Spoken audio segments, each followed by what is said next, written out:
Imagine walking into a casino and seeing something you've never seen before. Not roulette, not blackjack, not poker. No bells ringing, no cards flying. Just a small table tucked away in a dim corner. A game you can't name. A game you've never heard of. But there's a crowd around it, tight, focused, whispering. You watch someone drop a few chips. The dealer moves with quiet precision. A few cards, a spin, a quick hand gesture. Then, a payout. Not a small one, a big one. The player remains calm, but it's evident in their eyes. They just beat the house, again. You ask what the game is. Someone says the name under their breath. And even though you've been in casinos for years, the name means nothing to you. Because this game was never meant to last.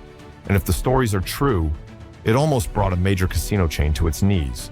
The game was called Vireo, or at least that's what insiders say. Some argue it wasn't the real name, that Vireo was just what players started calling it after it quietly disappeared. It surfaced sometime in the early 2000s, trialed in only a few locations. No big launch, no ad campaign, no bright lights. It was introduced with almost zero fanfare. A test run, they said, a niche product designed for advanced players. The rules were simple on the surface, just enough like blackjack to feel familiar, just different enough to confuse the average gambler. Players had to beat a dealer using a combination of numbered tiles and suit-based modifiers. The tiles came from a rotating drum, somewhat like a bingo cage, and the modifiers came from a deck of custom cards. The twist? Players could place side bets predicting future outcomes 2 rounds ahead. If they were right, payouts increased exponentially. It was a strange mix of chance and strategy, too complex to master quickly, but too rewarding to ignore.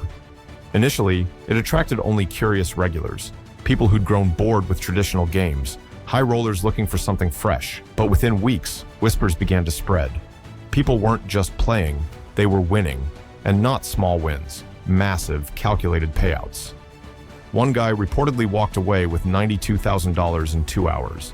Another hit 3 side bets in a row and had to be escorted out under security protection because management was nervous he'd come back with friends.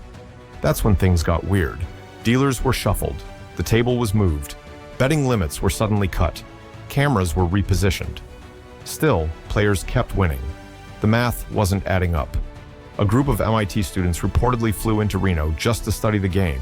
They didn't play, they just watched, took notes, filmed their hands under the table as they mimicked the motions. After 3 nights, they left.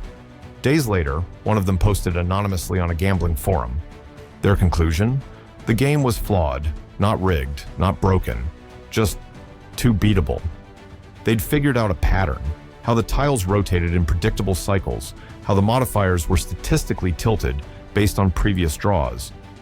If a player could keep track of outcomes over several hands and factor in what modifiers had been burned or discarded, they could build a picture of what was coming next. Essentially, it was card counting, but faster, more volatile, and with higher stakes. The casino industry relies on probability, on odds stacked slightly in their favor, repeated across thousands of hands, spins, or rolls. But Vireo? Vireo broke that rhythm. It gave the player too much information too soon, and too much control. Within a month, that table disappeared. No announcement, no press release, just gone. Employees were told it was under evaluation. Some whispered that it had been pulled due to low player engagement. But former dealers later admitted they'd been ordered to sign NDAs, non-disclosure agreements, and told never to discuss the game publicly. And yet, stories leaked. One pit boss said they'd been approached by 2 plainclothes execs days before the table was pulled. The men weren't from the casino, they were from the parent company. One of them, reportedly, had a background in game theory and loss prevention. The other, a behavioral psychologist. Not the kind of people you'd normally assign to a simple table game. They watched the table, didn't speak, just observed. And when they left, Vireo disappeared within 48 hours. But the story doesn't end there. 6 months later, a similar game appeared in a smaller casino in Eastern Europe. Different name, different layout, but the same mechanics, tiles and modifiers. Predictive side bets. It lasted 2 weeks before it vanished. Then another, in Macau, same outcome. Some believe these were test locations, quiet experiments to see if the flaws had been fixed. But the result was always the same. Skilled players adapted, beat the game, and forced management to shut it down. There are even rumors of Vireo clones showing up in underground casinos, private venues where house rules can be bent, where legality is a sliding scale. But even there, it rarely stays long. Once people figure out the rhythm, the whole game collapses. In one unconfirmed account, a Canadian poker pro claimed to have found Vireo running under a different name in a private gambling club outside Bucharest. He said the layout was sleeker, the modifiers now digital, but the mechanics were unmistakable.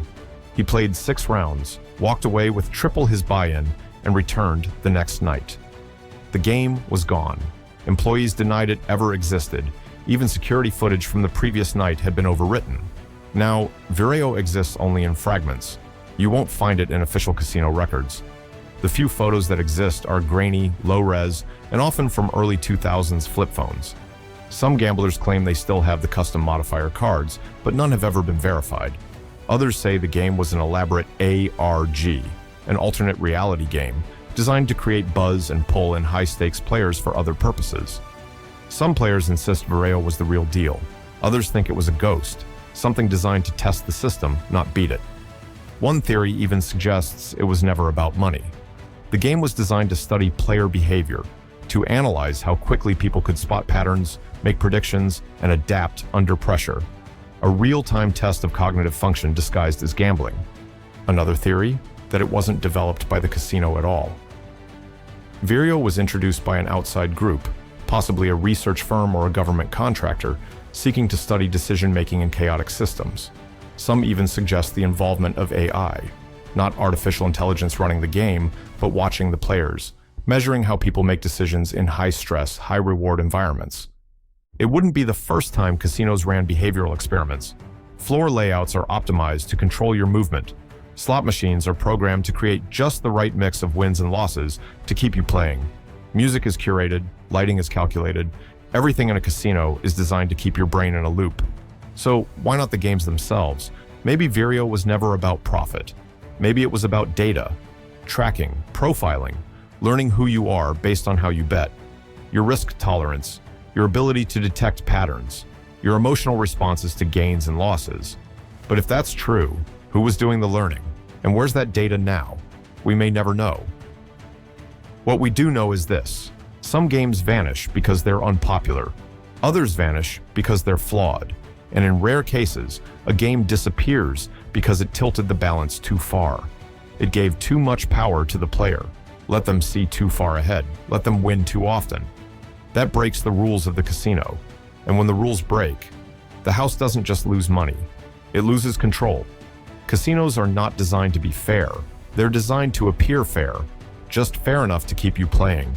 But when a game threatens that illusion, when the players become the ones holding the edge, it disrupts the entire system. The response is always the same: contain, deny, erase. So the next time you're at a casino, look around. Not at the games everyone plays, look at the corners, the quiet tables, the machines with no branding, no lines, no ads. Ask yourself why they're still there, or why one might be missing. And if you ever find a game that no one will talk about but everyone's watching, don't be too eager to sit down. Because sometimes the most dangerous game in the room isn't the one that empties your wallet, it's the one that lets you win until it's done with you. Then it disappears like it never existed at all. If you want more real stories about games that shouldn't exist and casinos that tried to hide them, click subscribe and tap the bell.